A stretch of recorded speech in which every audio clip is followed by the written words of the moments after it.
প্রতি বছরের মতো এবছরেও মেয়ের নাচের পরীক্ষা দিতে গেছিলাম পানিখালিতে। গত বছর ছিল আরংঘাটাতে আর এবার ছিল পানিখালিতে পরীক্ষা।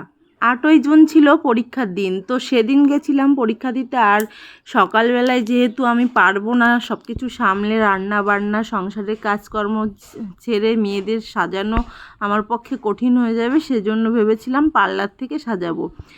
তারপরে হঠাৎ ডিসিশান নিলাম আমার বান্ধবীকে দিয়ে সাজাবো, তো ওকে ফোন করলাম। ও তো পার্লারের কাজ বাজ সব শিখেছে আর এই কাজগুলো করে।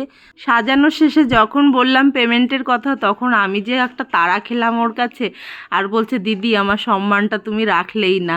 তো পিঙ্কিকে তো অনেকেই চেনো, পিঙ্কি সাজিয়েছিল আমার 2 মেয়েকে। অন্যবার আমি মেয়েদের সাজিয়ে নিয়ে যাই, যেহেতু এবার পারবো না, সকাল সকাল যেতে হবে, সেজন্য ওকে দিয়েই সাজিয়েছিলাম। সাজানোটা কেমন হয়েছে অবশ্যই কমেন্ট করো কিন্তু। আর ওকে ট্যাগ করে দেবো, তোমরা যদি সাজতে চাও অবশ্যই ওর কাছে সাজতে পারো, খুবই সুন্দর সাজায়। এই বছর পরীক্ষা দিতে গিয়ে দেখলাম ভালোই একটা সিস্টেম করেছে স্যার। অন্যবার প্রত্যেককে একসঙ্গে ডাকে, তো খুবই ঘিঞ্জি পরিবেশ হয়ে যায় আর গরমে খুব কষ্ট পায় বাচ্চারা। এবছর একদম ভোরবেলা থেকে পরীক্ষা শুরু হয়ে গেছে। প্রত্যেকটা ইয়ারের বাচ্চাদের বিভিন্ন সময় ডেকেছে। আর আমাদের সময় ছিল 10টা, 10:30 থেকে। যেহেতু আমার 2 মেয়ে, বড়টার ছিল 12:30টায় টাইম আর সকাল 11টার দিকে ছোট মেয়ের টাইম ছিল।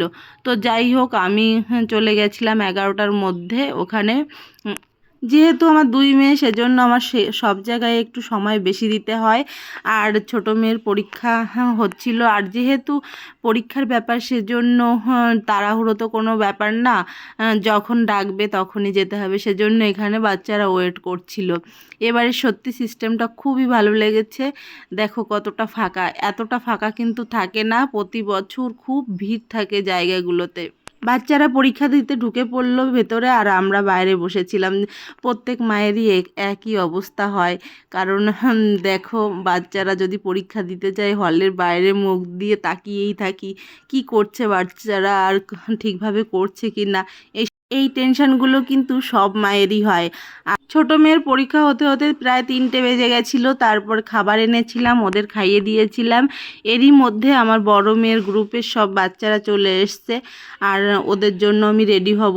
তারপর বর ফোন করে বলছিল যে ছোট মেয়েকে পাঠিয়ে দাও।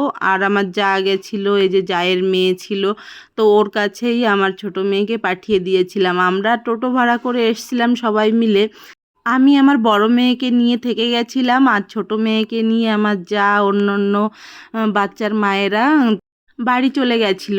আর না হলে আমাদের শেষ হতে হতে 5টা বেজে যাবে আর ছোট মেয়ের কষ্ট হবে। আমার বর তো ছোট মেয়ের কষ্ট একদম দেখতে পারে না, সেজন্য বারে বারে ফোন করে বলছিল ওকে বাড়ি পাঠিয়ে দাও।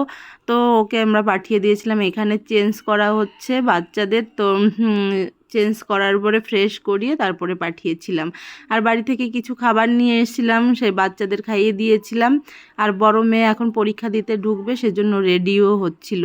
বান্ধবীরা যখন আসলো তো ভাবলাম এই স্মৃতিগুলো একটু ধরে রাখি, তো কিছু ছবি তুলে নিলাম আর একটু ভিডিও করে নিলাম। দেখো কতটা সুন্দর লাগছে। এবারে কিন্তু সব বাচ্চাগুলো পার্লার থেকে সেজেছে আর সাজটাও খুবই সুন্দর হয়।